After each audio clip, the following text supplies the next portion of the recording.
Welcome to Story Tales. Please like this video and subscribe to Story Tales. I hope you enjoy the story. Let's begin. Knox Halstead's fingers tightened around the steering wheel as he glanced at his son in the rearview mirror. Arlen sat quietly in the back seat, his small hand pressed against his temple, eyes squeezed shut. "Headache again, buddy?" Knox asked, keeping his voice casual. Arlen nodded slightly, wincing with the movement. "It burns, Dad, like something hot behind my eyes." Knox pulled into their driveway, a modest ranch-style house on the outskirts of Brookridge. The April rain peppered the windshield, matching his darkening mood. Something wasn't right. He'd been watching his son too carefully to miss the signs, the eye twitches, the moments of confusion, the way Arlen sometimes stopped mid-sentence as if his thoughts had suddenly scattered. Inside, Mary was unloading groceries, her movements efficient but distant. Knox had noticed the growing coldness between them lately, like a slow freeze creeping through their foundation. "Arlen's got another headache," Knox said, helping his son settle onto the couch with a blanket. Mary barely looked up. "It's all that screen time. I've told you both 100 times. He barely watches anything, Mary." Knox kept his voice even, but firm. He'd learned discipline in the Marines, learned to control his reactions even when everything inside him wanted to explode. "He reads books, plays outside. This isn't normal." Mary sighed, setting down a carton of milk with more force than necessary. "Every kid gets headaches, Knox. Stop treating him like he's made of glass." Knox felt the familiar burn of frustration. Mary had changed over the years, or maybe she'd always been this way, and he'd been too blinded by love to notice. These days, she seemed increasingly impatient with both him and Arlen, as if their small-town life was a cage she couldn't wait to escape. "I'm taking him to see someone," Knox decided, not bothering to frame it as a question. "Tomorrow. Waste of money," Mary muttered, but didn't argue further. Knox knelt beside Arlen, who had curled up with his favorite book but wasn't reading it. Instead, he stared at a single spot on the wall, his eyes unfocused. "Hey, champ," Knox said softly, "can you look at me for a second?" Arlen's eyes slowly turned to his father's face, but the delay was noticeable. "Too long. Wrong. Does her head hurt right now?" Arlen nodded. "It comes and goes. Sometimes everything gets blurry, and I feel—" He frowned, searching for words beyond his 8-year-old vocabulary. "Like I'm underwater, far away from everything." Knox felt a cold knot form in his stomach. He'd seen combat trauma, had buddies who'd suffered concussions and brain injuries. This wasn't normal childhood stuff. This was neurological. "We're going to fix this," Knox promised, ruffling his son's hair gently. "No matter what it takes." The next morning, Arlen seemed better. The headache had faded, and he ate his breakfast with normal 8-year-old enthusiasm. But Knox didn't lower his guard. He learned in the Marines that the quiet moments were often the most dangerous. "Hey, buddy," Knox said as he drove Arlen to school. "I made an appointment for you to get a haircut with Darla after school today. That sound okay?" Arlen shrugged. "Sure, Dad. My hair is getting kind of long anyway." Knox watched his son bounce out of the car toward the elementary school building, apparently carefree. But he couldn't shake the feeling that something was very wrong, and his instincts had saved his life too many times to ignore them now. Darla Reeves had been cutting hair in Brookridge for over 30 years. The bell jingled as Knox pushed open the door, Arlen trailing behind him. The familiar smell of aftershave and talcum powder filled the air.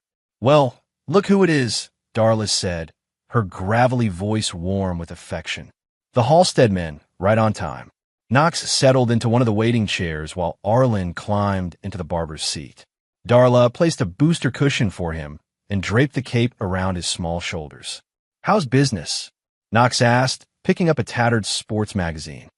"Steady as she goes," Darla replied, combing through Arlen's dark hair. "Not getting rich, but keeping the lights on. How's that deck project over at the Wilsons' place coming along?" Knox launched into a description of his current contracting job, watching as Darla began carefully trimming Arlen's hair. There was something comforting about the routine of it, the snip of scissors, the gentle way Darla turned Arlen's head, the murmur of casual conversation. That illusion shattered when Darla suddenly stopped, scissors frozen mid-cut. She was staring at a spot near the base of Arlen's skull, her expression shifting from curiosity to concern. "Arlen, honey, did you hit your head recently?" she asked, her voice carefully neutral. Arlen shook his head. "No, ma'am." Darla looked at Knox, her eyes communicating a message he couldn't quite decipher. "Knox, can you come take a look at something here?" Knox set down the magazine and crossed to the chair. Darla tilted Arlen's head forward slightly and parted his hair at the base of his skull. There, nearly hidden by his hairline, was a small, circular mark. It was healed, but the skin was slightly puckered like a puncture wound that had closed over. "That looked like a puncture mark to you?" Darla asked quietly, her voice barely audible over the hum of the air conditioner. Knox leaned closer, his heart suddenly pounding in his ears. It was small, easy to miss if you weren't looking carefully. But it was definitely there, a tiny, deliberate wound that had no business being on his son's head. "Arlen," Knox kept his voice steady through sheer force of will. "Did someone give you a shot at school? Or maybe at the doctor's?" Arlen frowned, confused. "A shot? No, I haven't been to the doctor in a long time." Darla and Knox exchanged glances. She resumed cutting, but her movements were more mechanical now, her cheerful banter replaced by a tense silence. "You know," Darla said finally, her voice pitched low, "my cousin's kid had seizures. Started with headaches. Turns out it was something pressing on his brain." Knox felt sick. Arlen's been having headaches. Bad ones. And sometimes he zones out. Gets confused. Darla's scissors stilled again. She met Knox's eyes in the mirror, her face grave. "You take it to a doctor now," she said, giving Knox a serious look. "Today. Not tomorrow. Today." When they were done, Knox paid and added a generous tip. Darla clasped his hand, holding him a moment longer than necessary. "You call me," she said firmly. "Let me know what the doc says." In the car, Knox called the local pediatric clinic, demanding an appointment that same day. He cited an emergency, used his most authoritative voice, the one that had made new recruits snap to attention, and somehow secured a 4:30 slot with Dr. Peterson. The pediatric clinic smelled of antiseptic and artificial cherry flavor. Knox sat rigidly in a child-sized chair, while Arlen flipped through a tattered copy of Highlights magazine. "Dad, when can we go home?" "I'm hungry," Arlen said, setting the magazine aside. "Soon, buddy. Dr. Peterson just needs to check you out first." Knox had been watching his son closely since they'd left Darla's. Twice now, Arlen had paused mid-sentence, his eyes going distant for several seconds before he resumed talking as if nothing had happened. It was subtle, easy to miss if you weren't looking for it. But Knox was looking now, and what he saw terrified him. A nurse called Arlen's name, and they followed her to an examination room. Knox recounted the symptoms to Dr. Peterson, the headaches, the confusion, the moments of absence. He mentioned the mark at the base of Arlen's skull, watching the doctor's face carefully for any reaction to Dr. Peterson examined Arlen thoroughly, paying special attention to the puncture mark. His expression remained professionally neutral, but Knox caught the slight furrow of his brow. "It could be several things," Dr. Peterson said finally. "Migraines can present this way in children. So can certain types of petit mal seizures. The mark on his scalp is curious, but it could be from a fall he doesn't remember or even an insect bite that got infected." "He hasn't fallen," Knox said firmly. "And I want imaging. MRI, CT scan, whatever it takes." Dr. Peterson hesitated. "Mr. Halstead, those are expensive procedures and your insurance." "I don't care about the cost," Knox interrupted. "My son is sick. Something's wrong with his brain. I want to know what it is." "Dad," Arlen said quietly, looking small and vulnerable on the examination table. "Am I going to die?" The question hit Knox hard. He moved to his son's side, wrapping an arm around his shoulders. "No, buddy. Absolutely not. We're just going to figure out what's causing your headaches. That's all." Dr. Peterson sighed. "I understand your concern, Mr. Halstead. But let's start with blood work and a referral to a neurologist. If those indicate a need for imaging, we'll proceed from there." Knox knew he was being stonewalled. Whether it was because of insurance limitations or medical protocol didn't matter. What mattered was that his son needed help now, not after weeks of referrals and preliminary tests. "Fine," he said tersely. "We'll do the blood work." Today, after Arlen's blood was drawn, they headed home. Knox made a decision. He wouldn't wait for the local doctors to run through their protocols. He needed someone he could trust. Once Arlen was settled with dinner in front of the TV, Knox stepped onto the back porch and called Tom Langston. They'd served together before Tom had left to finish medical school, and although they didn't speak often, the bond forged in combat had never weakened. "Knox," Tom answered, his voice warm with surprise. "It's been a while. How's life in small-town America?" "Not good, Tom," Knox said, cutting to the chase. "It's Arlen. Something's wrong, and I don't trust the docs here to figure out." There was a moment of silence on the line. "Tell me everything," Tom said, his tone shifting from friendly to professional in an instant. Knox detailed the symptoms, the headaches, the confusion, the lapses in attention. He described the puncture mark Darla had found. "And Mary? What does she say about all this?" Tom asked carefully. Knox hesitated. Tom had never hidden his dislike of Mary. From the beginning, he'd warned Knox that she seemed cold, calculating, fundamentally self-interested. Knox had brushed it off as overprotectiveness from an old friend. "She thinks I'm overreacting," Knox admitted. "Says it's just normal kid stuff." "It's not," Tom said flatly. "Not for what you're describing. Bring him to Seattle. I'll examine him myself, run whatever tests we need. No insurance red tape." Relief flooded through Knox. "When?" "Tomorrow. Can you make the drive?" "We'll be there." When Knox returned inside, Mary was standing in the kitchen, arms crossed. "Where were you?" she demanded. "And why is Arlen eating in front of the TV?" "You know I don't like that." "We were at the doctor," Knox said, watching her reaction carefully. "Arlen's headaches are getting worse." Something flickered across Mary's face too fast to identify. Was it concern? Fear? Guilt? "What did they say?" she asked, her voice carefully neutral. "Nothing helpful. They want to do blood work. Maybe refer him to a specialist. But I called Tom. We're driving to Seattle tomorrow. He's going to run proper tests." Mary's face hardened. "Seattle? Tomorrow?" "Knox, that's ridiculous. Arlen has school. You have work. I have plans." Knox finished, a bitter edge to his voice. "What exactly is so important that it outweighs our son's health, Mary?" "That's not fair," she snapped. "I just think you're jumping to conclusions. Dr. Peterson is perfectly competent." "Dr. Peterson is going through the motions," Knox cut in. "Tom will give us answers, not referrals." Mary's jaw tightened. "Fine. Do what you want. You always do." She stormed upstairs, leaving Knox alone in the kitchen. He stood there for a long moment, tried to understand when his marriage had become this battlefield of resentment and suspicion. Then he pushed the thought aside. Arlen was what mattered now. Everything else could wait. The drive to Seattle took just over 3 hours, with Arlen dozing in the back seat for most of it.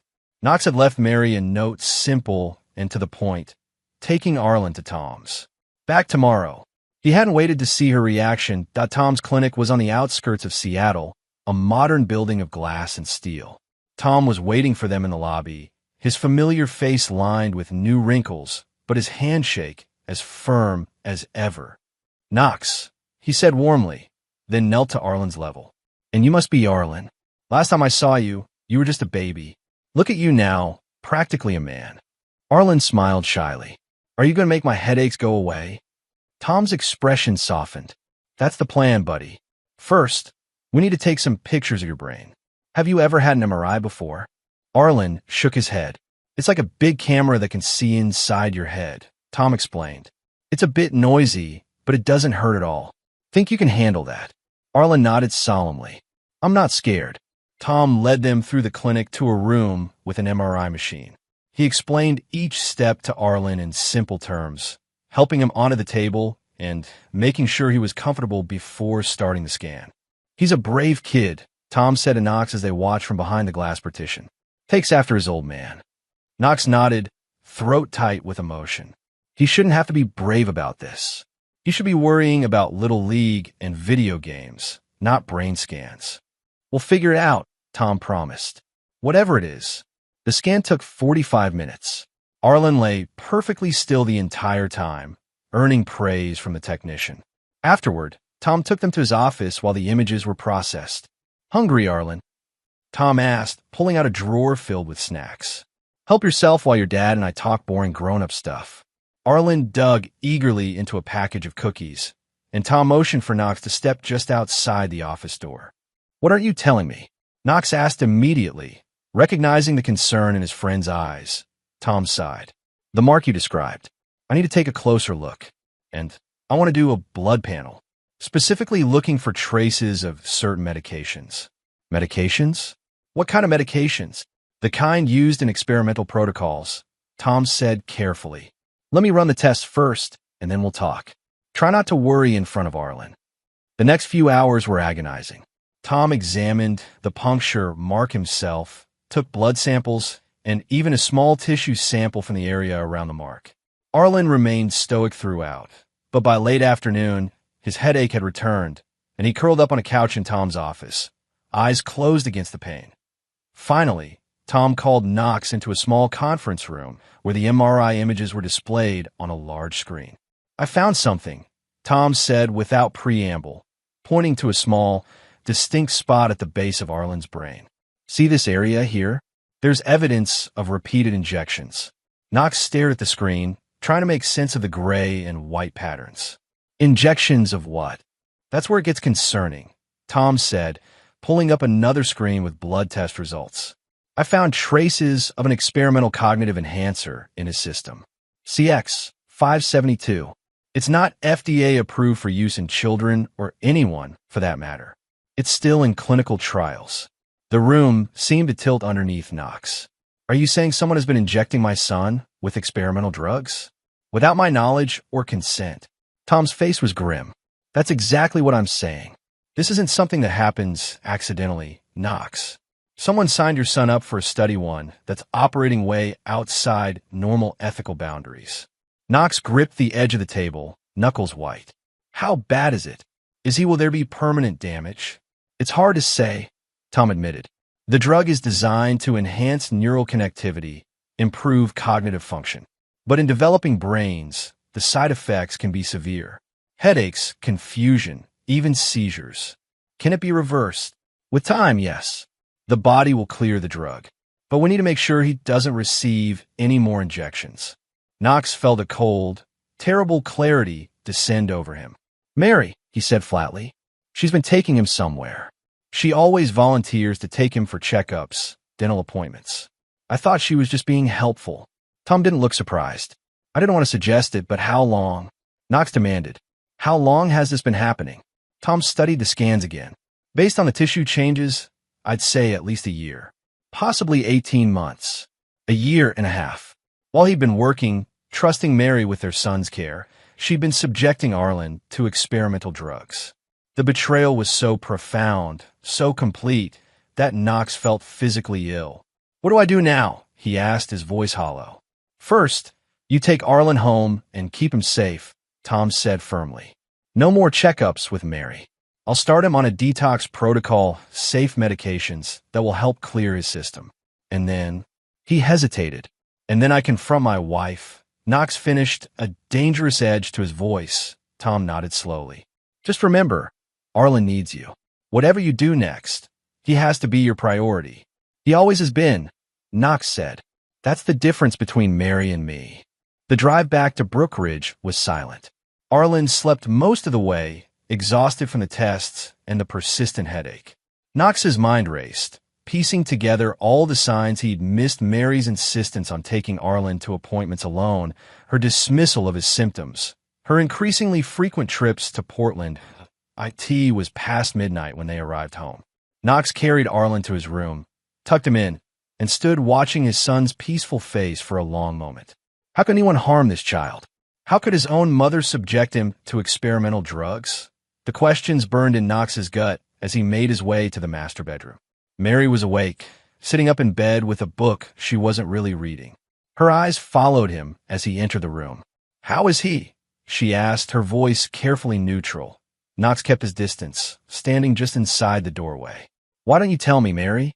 You're the one who's been tracking his progress, aren't you? Mary's expression flickered, then steadied. What are you talking about? CX-572, Knox said flatly. Ring any bells? Experimental cognitive enhancer. Not approved for use in humans, let alone children. Tom found it in Arlen's bloodstream. Found the injection site, too, right at the base of his skull. Mary's face drained of color, but she recovered quickly. Knox, I don't know what Tom told you, but don't. Knox cut her off, his voice low and dangerous. Don't lie to me. Not about this. For a moment, they stared at each other across the room, two strangers sharing a house, a bed, a life that suddenly made no sense. It wasn't what you think, Mary finally said, setting her book aside. It was a study, a legitimate clinical trial for children with anxiety and attention issues. Arlen doesn't have anxiety or attention issues, Knox said through gritted teeth. Mary laughed, a brittle sound. Of course you'd say that. You think he's perfect, but he was struggling, Knox. His teacher said he was falling behind. He was having nightmares. The study was helping him. Helping him. Knox's voice rose despite his effort to control it. He's having burning headaches, Mary. Seizure-like episodes. That's not help. That's harm. Mary's eyes narrowed. A few side effects. They said those would fade as his body adjusted to the medication. They? Who's they? What kind of doctor experiments on children without parental consent? You wouldn't have consented, Mary snapped. You never trust doctors. Never trust anyone but yourself and your military buddies. I did what was best for Arlen. Knox felt a terrible calm settle over him. No, you did what was best for you. What did they pay you, Mary? The question hung in the air between them. Mary's silence was answer enough. How much? Knox pressed, stepping closer to the bed. How much is our son's health worth to you? Mary's chin came up defiantly. $65,000. Over 18 months. And it wasn't just about the money. He was being helped. They said it would make him better, less anxious, smarter, more adjusted. The amount hit Knox like a physical blow. That explained the new clothes, the weekend away with friends, the mysterious personal account Mary had opened last year. You sold our son, Knox said, his voice a whisper now. You sold him to be a lab rat. Don't be so dramatic, Mary snapped. It was a regulated study. There were consent forms. Forms you forged my signature on. Knox guessed, watching her face. That's fraud, Mary. That's a crime. It's a misunderstanding, Mary countered, but her voice lacked conviction. The benefits outweighed the risks. Arlen was going to be exceptional. He already was exceptional. Knox said, his heart breaking for his son, for the innocent boy who trusted his mother to protect him, not harm him. He was happy and healthy and perfect exactly as he was. Mary's face hardened. You always were sentimental. That's why I had to be the practical one. Do you know how much college costs these days? How competitive the world is. I was securing his future. By risking his life, Knox said flatly. By letting strangers inject experimental drugs into his brain. It wasn't like that, Mary insisted, but the fight was draining from her voice. She knew she'd been caught, knew there was no justification that would satisfy Knox. Pack a bag, Knox said quietly. Tonight, you're not staying in this house. Mary's eyes widened. You can't kick me out. This is my home too. Not anymore, Knox said, pulling his phone from his pocket. Not after what you've done. I either call the police right now and report child endangerment and medical fraud, or you leave quietly and we handle this like adults. Your choice. Mary stared at him for a long moment, calculation clear in her eyes. Then she slid out of bed and pulled a suitcase from the closet. You'll regret this, she said, throwing clothes haphazardly into the bag. You can't raise him alone. You work too much. You're too rigid. He needs me. He needs to be safe, Knox corrected. Something he clearly wasn't with you. Mary paused in her packing, turning to face him. I did love him, you know. In my way. Knox shook his head. Your way isn't love, Mary. It's ownership. It's control.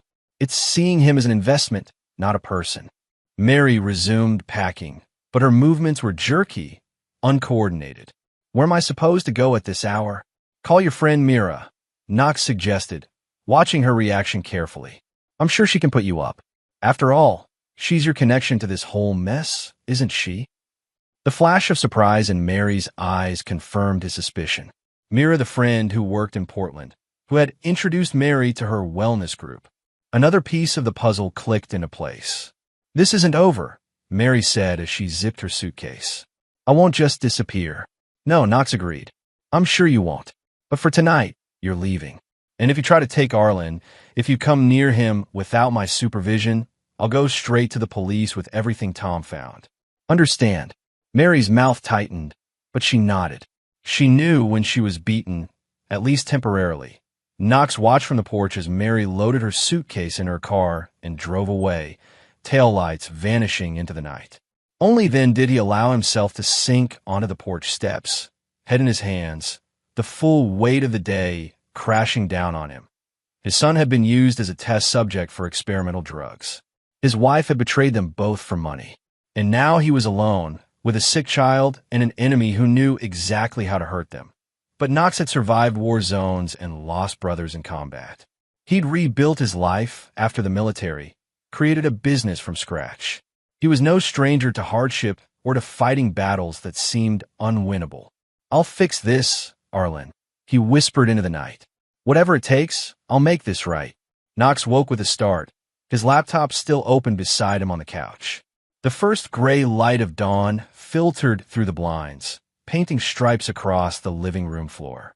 For one disoriented moment, he expected to hear Mary moving around upstairs, starting her day with the shower that always ran too long and used up all the hot water. Then the memories of yesterday crashed back. The MRI, Tom's grim diagnosis, Mary's confession, her departure in the middle of the night. Knox rubbed his face, feeling the stubble that had grown overnight, and checked his phone. No messages from Mary, which wasn't surprising. She'd be licking her wounds, regrouping, planning her next move. Upstairs, Arlen was still asleep, curled around his stuffed bear the way he had since he was a toddler. Knox stood in the doorway watching his son's chest rise and fall, fighting the surge of rage that threatened to overwhelm him. He'd failed to protect Arlen, hadn't seen the danger living right under their roof. Never again, he promised silently. Never again would anyone hurt his son. The morning routine proceeded with forced normalcy. Knox made pancakes, helped Arlen dress, and drove him to school. He decided not to disrupt Arlen's life more than necessary. The boy knew something was wrong, but Knox had kept the details vague. Just a medication that was making him sick, doctors who were going to help him get better. "Where's Mom?" Arlen asked as they pulled up to the school. Knox had prepared for this question. She needed to stay with her friend Mira for a while. Adult stuff. Nothing for you to worry about. Arlen frowned. Is she coming back? The simple question cut through Knox like a blade. How did you tell an 8-year-old that his mother had betrayed him in the most fundamental way possible? I don't know, buddy, Knox said finally. But I'm not going anywhere. You and me, we're a team, right? Arlen nodded solemnly. Right. After dropping Arlen off, Knox drove straight to his lawyer, Frank Mercer, who had handled Knox's business incorporation and a few contract disputes over the years. Frank listened gravely as Knox laid out the situation, only interrupting occasionally for clarification. This is serious, Knox, Frank said when he'd finished. What Mary did allowing Arlen to be subjected to experimental medical procedures without your consent, accepting payment for it, that could be considered child endangerment. Possibly even criminal neglect. I want custody, Knox said firmly. Full custody, and I want those responsible for the trial held accountable. Frank nodded, making notes. We'll file for emergency temporary custody today. But the pharmaceutical angle, that's going to be trickier. These companies have deep pockets and good lawyers. We'll need solid evidence. I have the medical records from Tom. The blood tests showing the drug. The injection site. Mary's confession. That's a start, Frank agreed.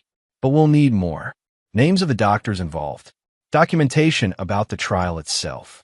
Evidence linking Mary directly to the researchers. Knox stood, his decision made. I'll get it. After leaving the lawyer's office, Knox drove home and began his own investigation. He started with Mary's laptop, which she'd left behind at her hasty departure. The password was Easy Arlen's birthday. For someone so secretive, Mary had always been careless with her digital security. The emails told the story in pieces.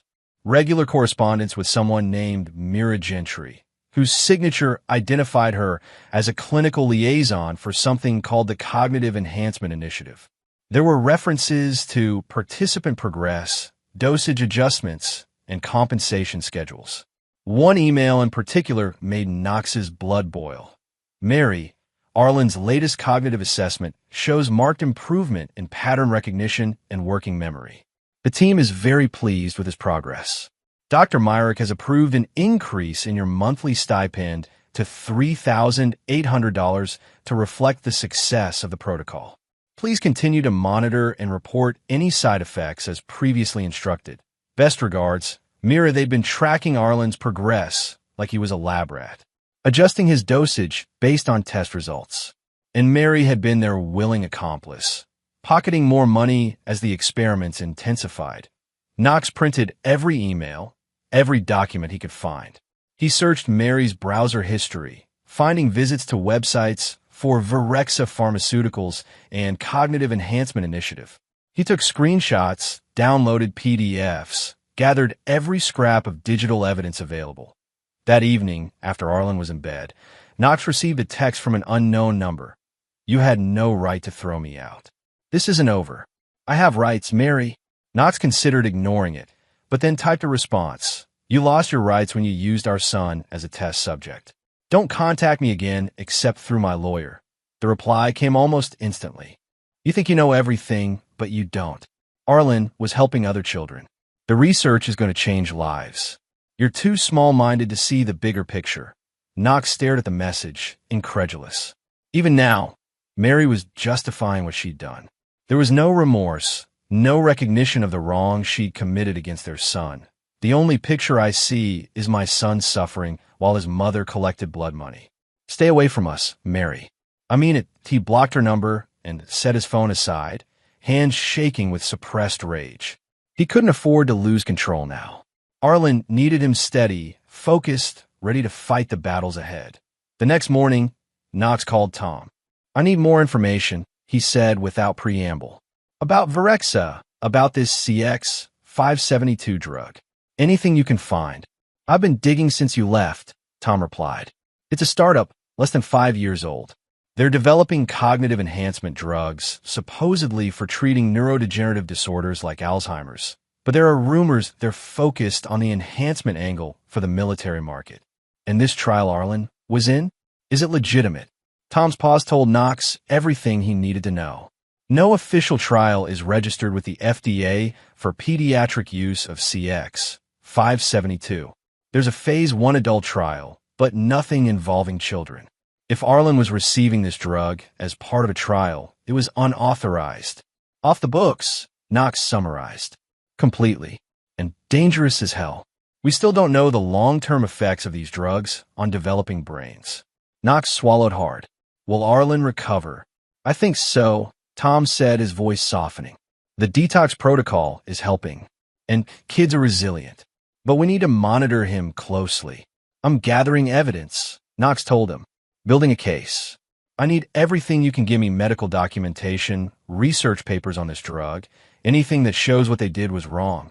"I'll send what I have," Tom promised. "But be careful, Knox. Companies like Virexa, they play hardball when their profits are threatened." "So do Marines," Knox replied grimly. 2 weeks after Mary's departure, Knox received a call from Frank. "We've been granted temporary emergency custody," his lawyer reported.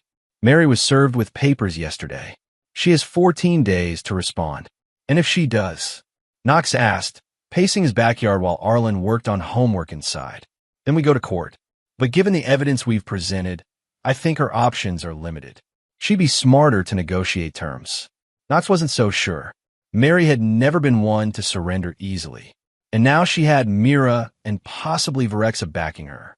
This was just the opening salvo in what would likely be a prolonged battle. "What about the pharmaceutical angle?" Knox asked. "Any progress there?" Frank hesitated. "I've been making inquiries. Discreetly. But we're talking about serious allegations against a company valued at over $1 billion. They have connections, Knox. Political influence. We need to be certain of our ground." "I am certain," Knox said firmly. "They experimented on my son, and we'll hold them accountable," Frank assured him. "But strategically, one step at a time." After ending the call, Knox gazed across his yard at the woods beyond, thinking. Frank was right about being strategic, but he was thinking like a lawyer about court filings and legal precedents. Knox needed to think like a Marine about reconnaissance, gathering intelligence, understanding the enemy's position before launching an attack. The next day, Knox drove to Portland under the pretext of a job estimate. In reality, he was conducting surveillance on Mira Gentry. Thanks to social media and public records, he knew where she lived, where she worked, and her usual routines. Her office was in a sleek building in downtown Portland, with Cognitive Enhancement Initiative listed on the directory beside a dozen other medical research organizations. Knox sat in his truck across the street, watching as Mira emerged for lunch, accompanied by a distinguished-looking older man with silver hair and an expensive suit. Using the camera Tom had lent him with a zoom lens powerful enough to identify people at a distance, Knox snapped several photos of them together. Later, using facial recognition software Tom had access to through his hospital, they identified the man as Dr. Silas Myrick, the neurologist whose name appeared on documents from all four families Knox had contacted. "That's our connection," Knox said grimly, staring at the man's face on the computer screen. "Myrick runs the trials. Mira recruits the parents, and Virexa supplies the drugs and the money. But why risk unauthorized trials on children?" Tom wondered. The legal liability is enormous. Knox had been pondering the same question. "Time," he said finally. "Adult trials would take years to complete. By using children who show results faster due to their developing brains, they can get preliminary efficacy data much sooner. And jump ahead of competitors," Tom added, understanding dawning. In the pharmaceutical industry, being first to market with a cognitive enhancer would be worth billions. Exactly. They're gambling with children's health for a market advantage.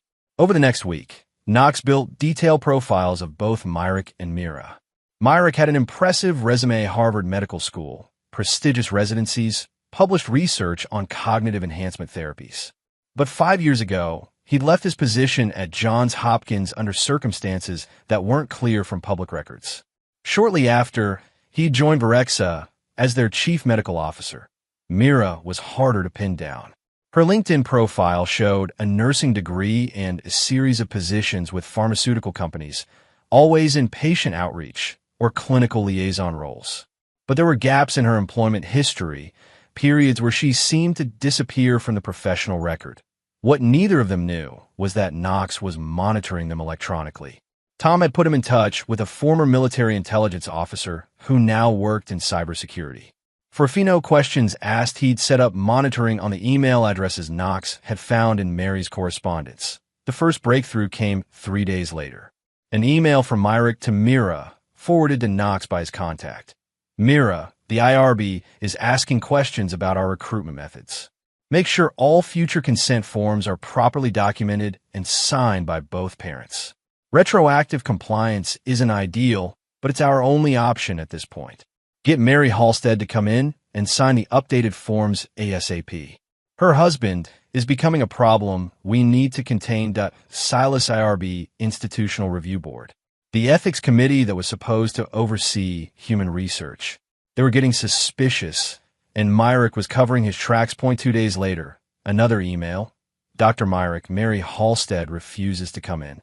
Says her husband has filed for emergency custody, and she's afraid of making things worse.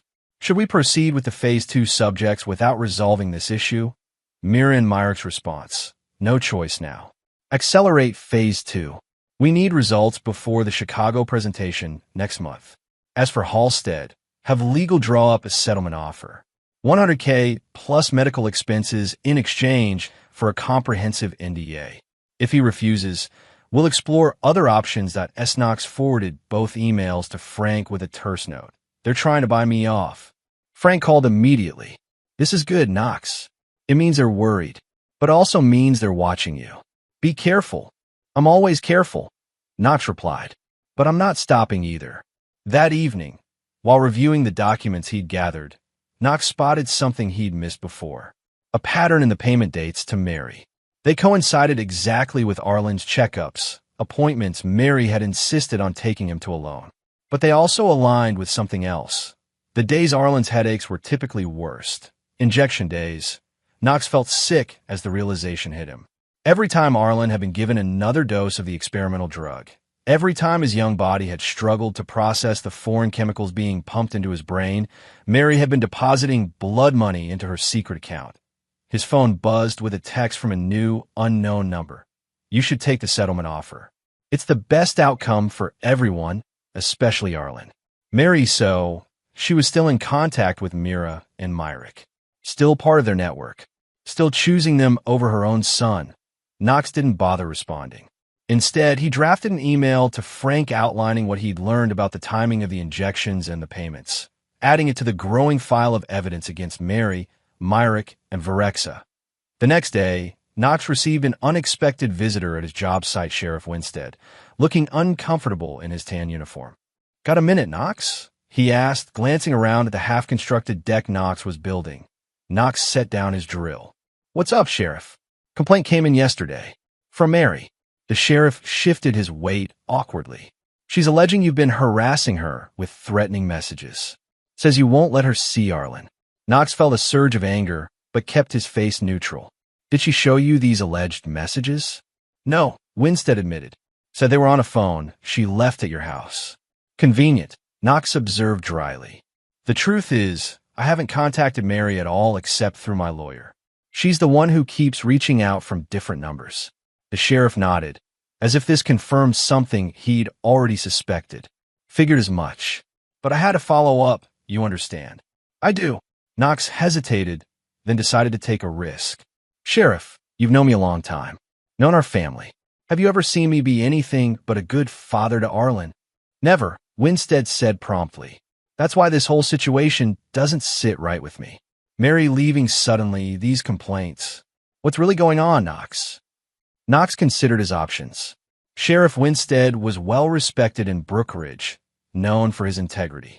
If he was going to fight Myrick and Varexa, he'd need allies in positions of authority. "If I tell you, it stays between us for now. I'm building a legal case, and I can't risk it being compromised." Winstead nodded solemnly. "You have my word." Knox led the sheriff to his truck and pulled out the folder of evidence he kept with him now. He explained everything: the headaches, the discovery of the injection site, Tom's diagnosis, Mary's confession, the network of doctors running unauthorized drug trials on children. That Winstead's expression grew increasingly grave as Knox talked. When Knox finished, the sheriff was silent for a long moment, staring at the medical documentation in his hands. "This is," he finally said, shaking his head. "I don't even have words, Knox. It's criminal. It's evil. That's why I need custody," Knox explained. "To keep Arlen safe. Mary's still working with them, still defending what they did." Winstead handed the folder back, his jaw set. "The custody hearing. When is it?" "Next week. Tuesday. I'll be there," Winstead promised. "Not in uniform, just as a character witness. Someone who's known you both for years." Knox felt a weight lift from his shoulders. "Thank you, Sheriff." Winstead clapped him on the shoulder. "Ed, call me Ed. And Knox, watch your back. People who do this to children won't hesitate to come after you if they feel threatened." "I know," Knox said grimly. "Believe me, I know." The weekend brought a new complication. Arlen's headaches, which had been improving under Tom's detox protocol, suddenly worsened again. Knox found him curled on his bed Friday after school, hands pressed to his temples, tears streaming down his face. "It's bad, Dad," he whimpered. "Really bad." Knox held him gently, heart racing with fear and anger. "When did it start?" "At lunch," Arlen managed between shallow breaths. "The nurse gave me medicine, but it didn't help." The nurse. Alarm bells rang in Knox's mind. "What medicine, Arlen? Do you remember what it looked like?" Arlen frowned, eyes still closed against the pain. "A little cup. White liquid. Tasted gross." Knox reached for his phone, hands shaking with rage. "Not at school. They wouldn't dare." But doubt gnawed at him. What if Myrick's network reached even into Brookridge Elementary? He called the school immediately, demanding to speak to the principal. Yes, Arlen had visited the nurse. No, the nurse hadn't given him any medication that would require parental consent forms that weren't on file. He'd simply rested in the nurse's office until he felt well enough to return to class. Someone was lying. Either Arlen, confused by pain, or the school, covering their tracks. Knox made a decision. He called Tom. "I need to bring Arlen up there now," he said, already packing an overnight bag. Something's happened. The headaches are back, worse than before. I'll clear my schedule, Tom promised. And Knox bring anything he might have ingested today. Water bottle, lunchbox, everything. The drive to Seattle was tense, with Arlen moaning softly in the back seat despite the children's pain reliever Knox had given him. At Tom's clinic, they rushed Arlen straight to an examination room. Same symptoms, Tom asked as he gently examined Arlen's eyes, reflexes, and the injection site at the base of his skull. Worse, Knox said tersely, and he says the school nurse gave him medicine. Tom's expression darkened. I'm running another blood panel. Right now, the results confirmed their worst fears. Sex, 572, was back in Arlen's system. Someone had dosed him again recently, within the past 6 hours. How? Knox demanded, pacing Tom's office while Arlen rested in the adjacent exam room. Finally comfortable after Tom had administered a counteractive agent. How could they get to him at school? It could have been anything, Tom said grimly. Food, drink, even a seemingly innocent candy from a friend. These drugs can be delivered in multiple forms. Knox slammed his fist against the wall. I can't protect him. Even at school, I can't keep him safe. Yes, you can, Tom said firmly. But you need to escalate this, Knox. Not just the custody battle. This is criminal activity, now drugging a child at school, against explicit medical advice, without parental consent. Knox nodded, his mind racing ahead to the next steps. I need to go public. Blow this wide open. Carefully, Tom cautioned. These people have resources, connections. They'll fight back hard. Let them, Knox said, his voice cold with determination. They came after my son. Again, this ends now. That night, from the safety of Tom's guest room, where Arlen slept peacefully under sedation, Knox made 3 crucial calls. First, to Frank, updating him on the latest development and instructing him to file criminal charges against unknown persons for administering drugs to Arlen without consent. Second, to Sheriff Winstead, who promised to personally investigate the school nurse and review security footage from the cafeteria. And third, to a medical ethics watchdog organization Tom had recommended the Center for Responsible Medical Research. Knox provided them with a carefully curated selection of evidence. Tom's medical findings, the emails between Myrick and Mira, testimony from 2 of the other families who had agreed to come forward anonymously. This is exactly the kind of case we handle, said the center's director, a former FDA investigator named Eleanor Katz. Unauthorized trials, vulnerable subjects, corporate malfeasance. We can trigger an ethics investigation that will get the attention of the actual FDA. How quickly can you move? Knox asked. We'll file the initial report Monday morning, Katz promised. Once that happens, Virexa will be legally obligated to preserve all records related to sex, 572, and any trials involving it. If they destroy evidence after receiving notice, that's a federal offense. They'll try to bury it, Knox warned. These people are careful. They always are, Katz agreed. But we know their playbook. And unlike them, we're not breaking any laws. The system may be slow, but when it finally moves, it's unstoppable. Knox wasn't so sure. Systems had failed his family before, but he had to use every weapon available, and an ethics investigation would at least force Myrick and Virexa to play defense for a while. By Sunday evening, the pieces were in motion. Sheriff Winstead had identified a substitute teaching assistant who had been in the cafeteria Friday, a woman no one recognized who had left immediately after lunch. Frank had filed the criminal complaint, and Katz had prepared the ethics violation report, ready to submit first thing Monday morning. Knox watched his son sleeping peacefully and made a silent vow. He would dismantle Myrick's entire network, piece by piece, person by person, until no child was ever again subjected to their experiments. Monday morning brought a storm of activity. Knox kept Arlen home from school, unwilling to risk another incident until he could be certain the threat was contained. Frank called to report that the criminal complaint had been filed, and Katz confirmed that the ethics violation report had been submitted to the FDA, the Department of Health and Human Services, and the State Medical Board. The first sign that their actions had struck a nerve came just after noon. Knox's phone rang with a number he didn't recognize. Mr. Halstead. The voice was smooth, professional. This is Jeffrey Simmons, legal counsel for Virexa Pharmaceuticals. I understand you've been making some concerning allegations about our company and our research protocols. Knox's grip tightened on the phone. Not allegations. Facts, which I've documented extensively. I see. Simmons' tone remained neutral. Well, facts or allegations. These matters are best resolved through direct discussion rather than regulatory filings that can damage reputations needlessly. I'd like to arrange a meeting. No, Knox cut him off. I'm not meeting with anyone from Virexa. I'm not negotiating. And I'm not signing any NDAs.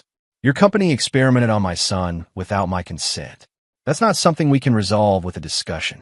There was a pause. When Simmons spoke again, his voice had hardened.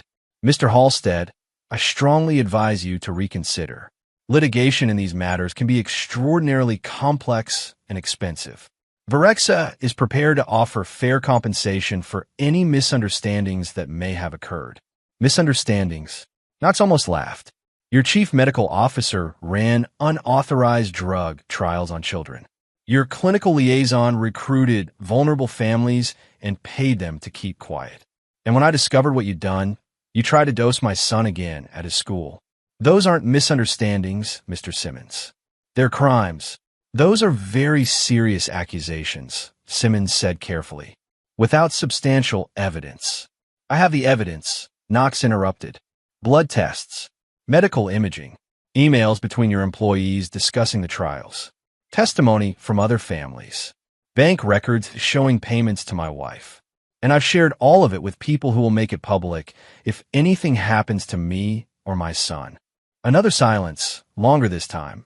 I'll convey your position to my clients, Simmons finally said. But I urge you to consider the potential consequences of the path you're choosing. Not just for Virexa, but for yourself and your family. The implied threat hung in the air. Knox felt a cold anger settle in his chest. I'm a former Marine, Mr. Simmons. I've faced worse threats than corporate lawyers. Tell your clients to prepare for war. After ending the call, Knox contacted Frank, repeating the conversation verbatim. They're running scared, Frank observed. That veiled threat at the end they wouldn't risk that if they weren't worried. Or they're confident they can intimidate us into backing down, Knox countered.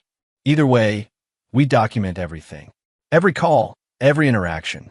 And we stay the course. The next threat came from a different direction. Sheriff Winstead arrived at Knox's door, his expression grave. Mary filed a report, he said without preamble, alleging parental kidnapping. Says you took Arlen across state lines without her permission, in violation of her parental rights. Knox felt a surge of frustration. I have emergency temporary custody. You do, Winstead agreed. But she's arguing that you obtained it fraudulently, by making false accusations against her. False accusations? I have her confession on record. She admitted to signing him up for the trial, to receiving money for it. Winstead held up a hand. I know, and I believe you. But legally, I'm obligated to follow up on her complaint. Knox understood the sheriff's position. What do you need from me? Documentation. Proof that Arlen needed urgent medical care, justifying the trip to Seattle. Proof of the custody order. Anything that shows you were acting in his best interest. Knox invited the sheriff inside and produced the emergency custody order, Tom's medical reports, and the blood test results showing CX 572 in Arlen's system, both before and after the school incident. Winstead reviewed the documents carefully, then nodded. This should be sufficient. For now, at least. For now. The sheriff sighed. Knox, I'm going to be straight with you. This is getting complicated. Mary's hired a high-priced attorney from Portland. She's making a lot of noise about character assassination, claiming you're mentally unstable from PTSD, that you're paranoid about medical authorities because of what happened to your brother. Knox felt a flare of anger. She's using Matt's death against me.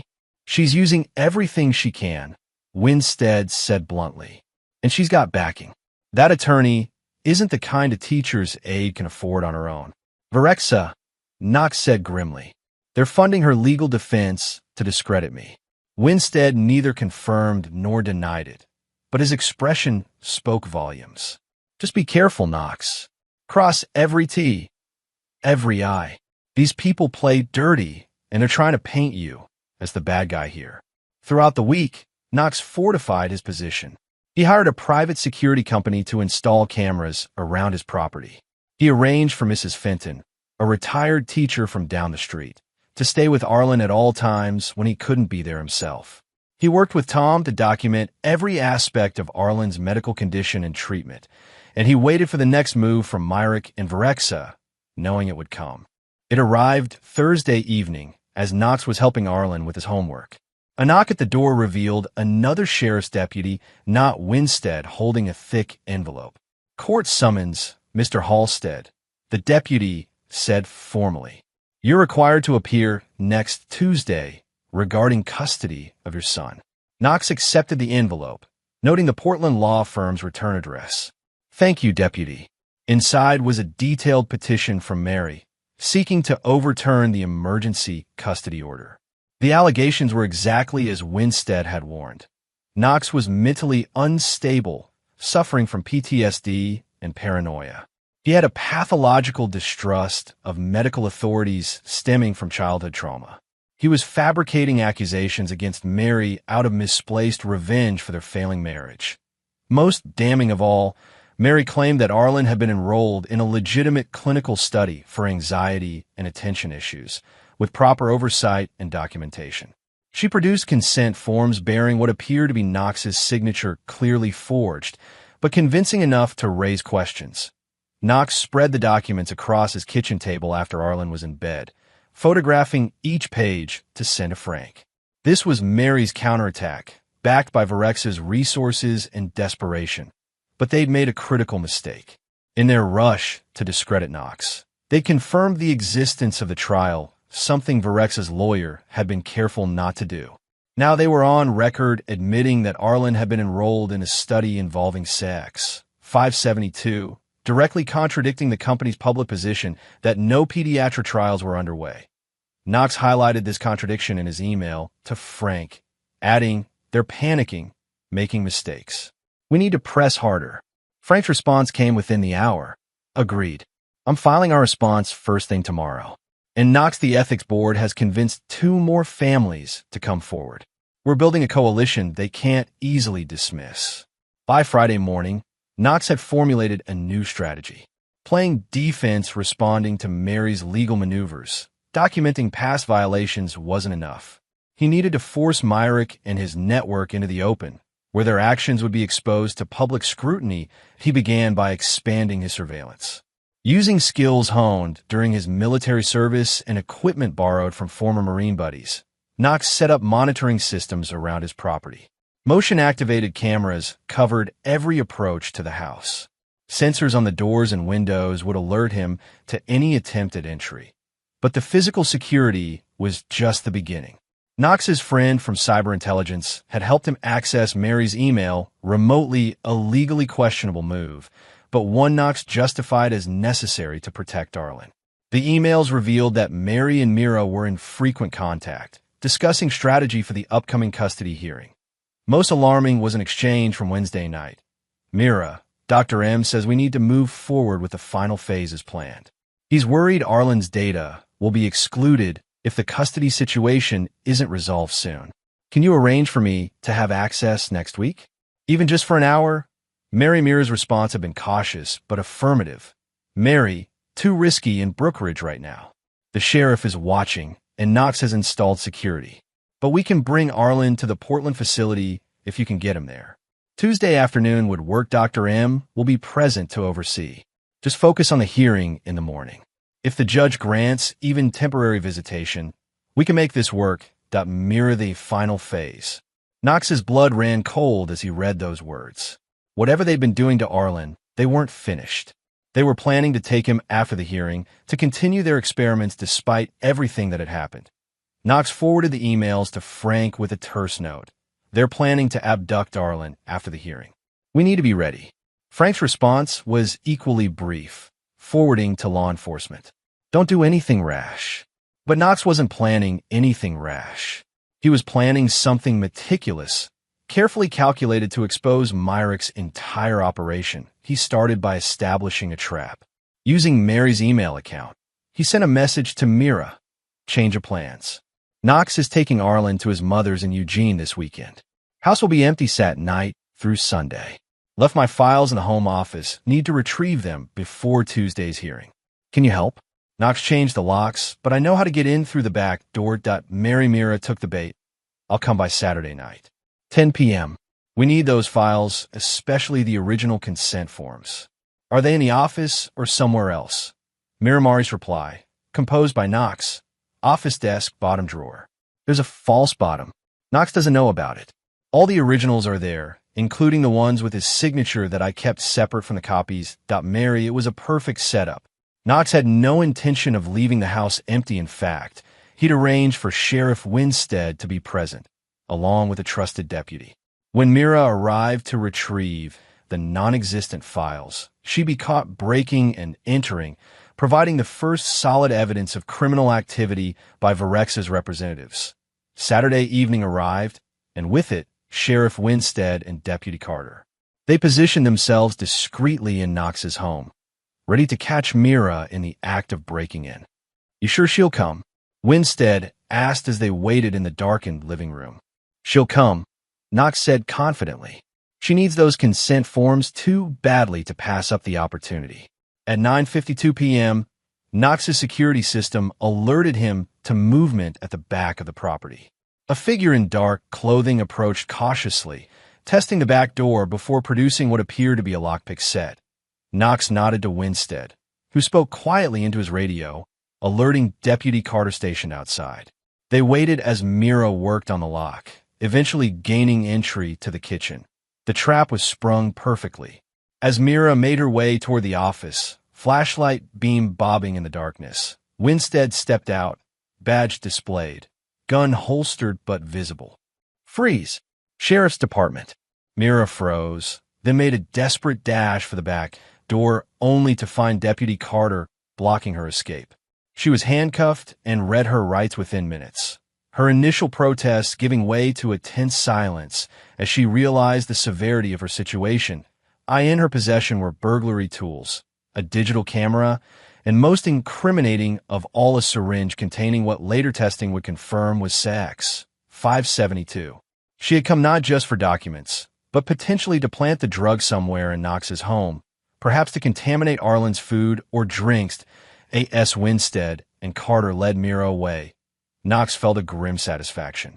The first domino had fallen. Myra's arrest would trigger investigations, warrants, scrutiny that Myrick and Varexa couldn't easily deflect. But Knox knew this was just the beginning. The real battle for Arlen's safety, for justice against those who had harmed him, for the truth to be known was still ahead. Knox jolted awake at 5 a.m., his hand automatically reaching for the phone before it completed its first ring. It was Tom. They've moved up their timetable, Tom said without preamble. Mary filed an emergency motion. The hearing's been rescheduled for this morning at 9. Knox was instantly alert, sleep falling away like a discarded blanket. Based on what grounds? She's claiming Myra's arrest was a setup that you manipulated her into breaking into your home as part of a campaign to discredit Varexa and win the custody battle. That's insane, Knox protested. She broke in with a syringe of sex. 572. What innocent explanation could there be for that? None, Tom agreed. But they're spinning it, saying Mira was coming to check on the house at Mary's request, that the syringe was planted evidence. It's desperate, but they've got a judge willing to hear them out. Knox glanced at his watch. 4 hours until the hearing. Not enough time to properly prepare, which was precisely the point. They're hoping to catch us off guard. Exactly. And Knox, there's something else. My contact at Varexa says Myrick is preparing to leave the country tonight. Singapore. No extradition. The pieces clicked into place in Knox's mind. They're accelerating everything. The hearing, Myrick's escape. They know we have them cornered, so they're making one last play for Arlen. What's the plan? Tom asked. Knox had already been formulating contingencies, scenarios for exactly this situation. Plan B. The extraction. Can you be ready? Already am, Tom confirmed. When? Now. Today. As soon as we hang up. No time to waste. I'll head out immediately. 3 hours to Brookridge. Meet you at the rendezvous point at 8. Knox ended the call, and moved with practiced efficiency. He packed a small bag for Arlen with essentials: clothes, medications, his favorite book, and stuffed bear. He gathered the most critical evidence, securing it in a waterproof pouch. He checked his security system, ensuring all cameras were operational, all doors and windows secure. Then he woke Arlen gently, sitting on the edge of his bed. "Hey, buddy. Time to get up. We're going on a trip today." Arlen rubbed his eyes sleepily. "What kind of trip?" Knox kept his voice casual, reassuring. "A camping trip. With Uncle Tom. Remember him from Seattle? He's going to take us to a special place where your headaches can get better." Arlen sat up, suddenly more alert. "Is Mom coming?" Knox shook his head. "Not this time. It's just us guys." To his relief, Arlen didn't press the issue. He nodded and climbed out of bed, moving to his closet to get dressed. Knox had never been more grateful for his son's resilience, his quiet acceptance of the increasingly strange circumstances of his life. While Arlen dressed and packed a few toys, Knox made two crucial calls. First to Frank, explaining the situation and instructing him to stall the hearing by any legal means necessary. Second to Sheriff Winstead, informing him of the extraction plan without providing specific details. "I can't tell you where we're going," Knox said firmly, "for Arlen's safety. But I'm not kidnapping him. I have legal custody. I'm protecting him from people who've already proven they'll break the law to get to him." Winstead was silent for a moment. "I understand. But Knox, once you leave my jurisdiction, I can't help you. If they get a federal warrant." "They won't," Knox assured him. "Not with the evidence we have. Just give us time to get Arlen somewhere safe." 24 hours, Winstead promised. "After that, I'll have to report exactly what I know." "Which isn't much. That's all we need," Knox said gratefully. By 7:30 a.m., Knox and Arlen were in the truck, heading away from Brookridge, but not towards Seattle as anyone monitoring them might expect. Instead, they took back roads east toward the rendezvous point Knox and Tom had established days earlier as part of their contingency planning. The abandoned fire lookout station was accessible only by a rough dirt road that Knox's four-wheel drive truck handled easily. It offered clear sight lines in all directions, making it impossible for anyone to approach undetected. Tom was already waiting when they arrived, his own vehicle hidden beneath camouflage netting. "Uncle Tom," Arlen cried, genuinely happy to see the doctor despite the strange circumstances. Tom hugged the boy warmly. "Hey, kiddo, ready for our big adventure?" While Arlen explored the lookout tower, Knox and Tom conferred quietly. "Frank called," Tom reported. "He managed to get the hearing postponed until tomorrow on procedural grounds. But it's only a temporary delay." "It's enough," Knox said grimly. "By tomorrow, we'll be at the Montana facility." The Montana facility was Tom's suggestion, a private neurological clinic run by a former military doctor who specialized in treating traumatic brain injuries. It operated outside the standard medical establishment, with stringent privacy protocols for its patients, many of whom were veterans with security concerns. "Dr. Hayes is expecting us," Tom confirmed. "She's prepared a complete detox protocol for Arlen.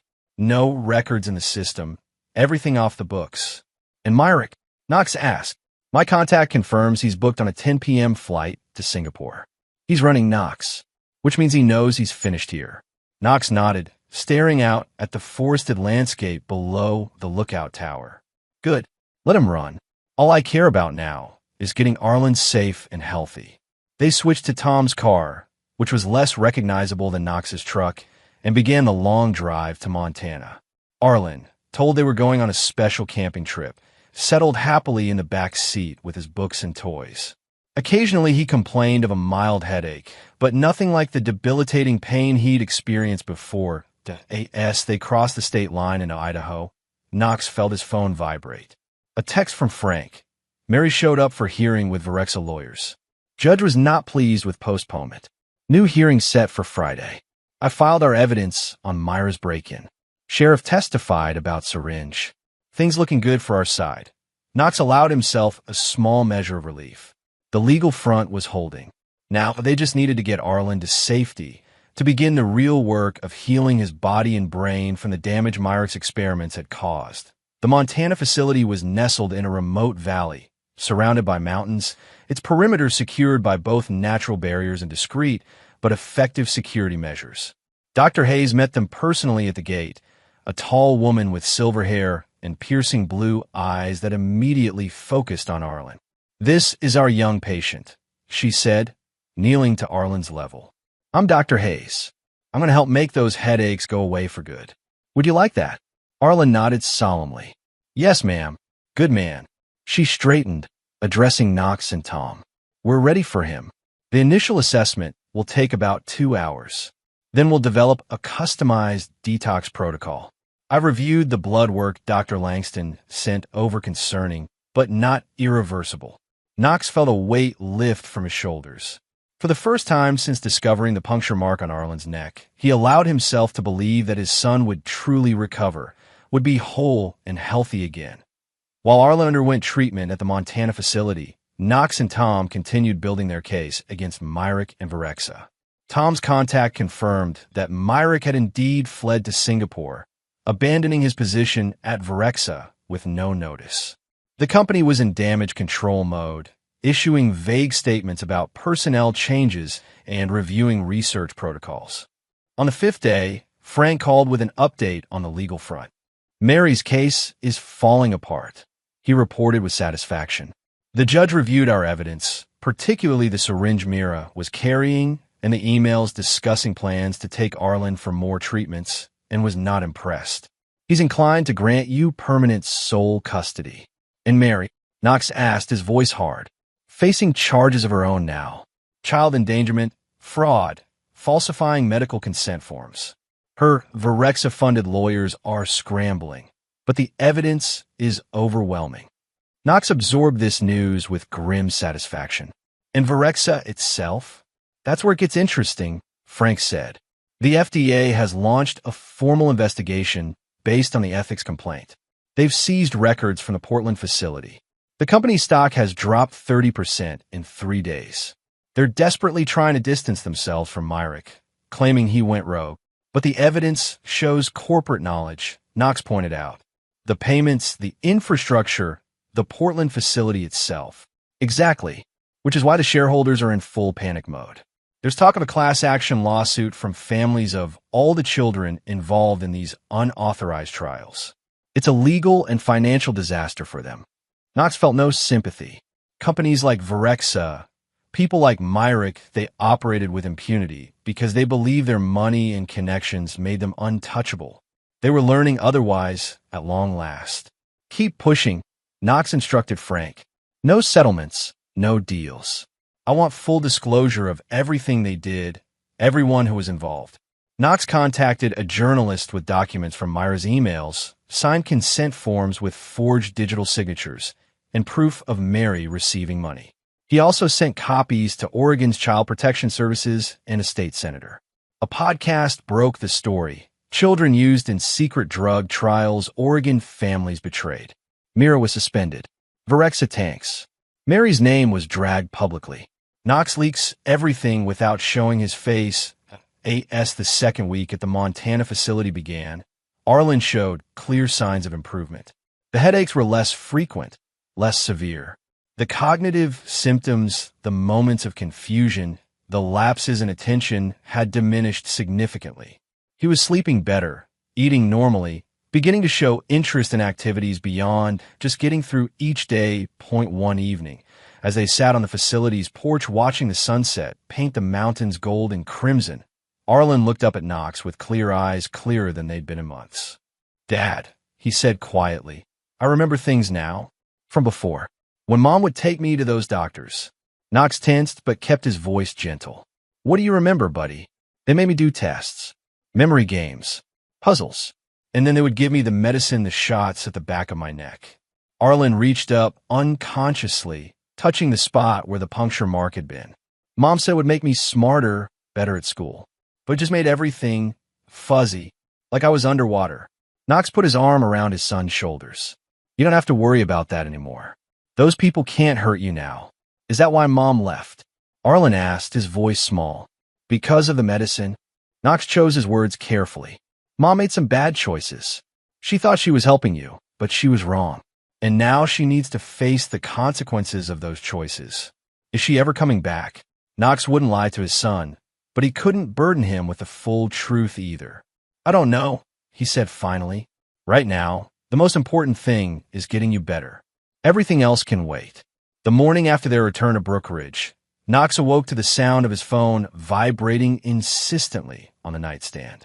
The screen showed multiple missed calls, text messages, and news alerts all related to Chen's podcast that had just dropped. Lab Rats, the Children of Erexa. The podcast expanded on her initial article, featuring interviews with 2 other families who had participated in the CX-572 trials, as well as medical experts who explained the dangers of experimenting with cognitive enhancers on developing brains. Knox's story, carefully anonymized but powerfully told, formed the narrative backbone, presenting him as the father who had uncovered the truth and fought to protect not just his son but all the children involved. Knox listened with growing satisfaction as Chun methodically dismantled Virexa's denials, using internal documents, witness testimony, and medical evidence to expose the company's knowing participation in Myrick's unethical experiments. But it was the final segment that truly sent shockwaves through the pharmaceutical industry and beyond. Chun had obtained audio recordings apparently from a whistleblower inside Virexa of executive meetings where the pediatric trials were explicitly discussed and approved. The company's CEO could be heard saying, "The regulatory pathway for adult use will take years. Children show results faster. And parents are surprisingly amenable when you frame it as cognitive enhancement rather than experimental drug trial, particularly if the financial incentives are persuasive." Another voice identified in the podcast as Myrick's added, "We're already seeing promising results in subjects 12 through 19. Some side effects, yes, but nothing that could be definitively linked to CX-572. As long as we maintain plausible deniability and keep the parents financially motivated, we can complete Phase 2 by year-end." The recordings confirmed everything Knox had suspected, but couldn't prove conclusively. Virexa's highest levels had not only known about the unauthorized trials, but had actively encouraged them, viewing the children involved as expendable test subjects in their rush to market a profitable new drug. The public reaction was explosive. National news networks picked up the story. Social media erupted with calls for criminal investigations into Virexa's practices. Medical ethicists appeared on morning shows explaining the fundamental violations of research protocols and patient rights. WY Noon. The first news vans appeared at the end of the street. Knox had anticipated this, had already spoken with Sheriff Winstead, who stationed a deputy near the house to keep reporters at a respectful distance. Still, Knox kept Arlen inside, away from windows, protecting him from becoming the public face of a scandal that had already stolen too much of his childhood. His phone rang constantly, journalists seeking comments, other parents from the trials looking for guidance, even a producer from a national morning show offering an exclusive interview. Knox declined them all, referring media inquiries to Frank, focusing solely on Arlen's continued recovery and their gradual return to normal life. The evening news brought fresh developments. Virexa had issued a formal statement announcing an internal investigation, the suspension of all research involving CX-572, and the establishment of a patient support fund for families affected by the unauthorized trials.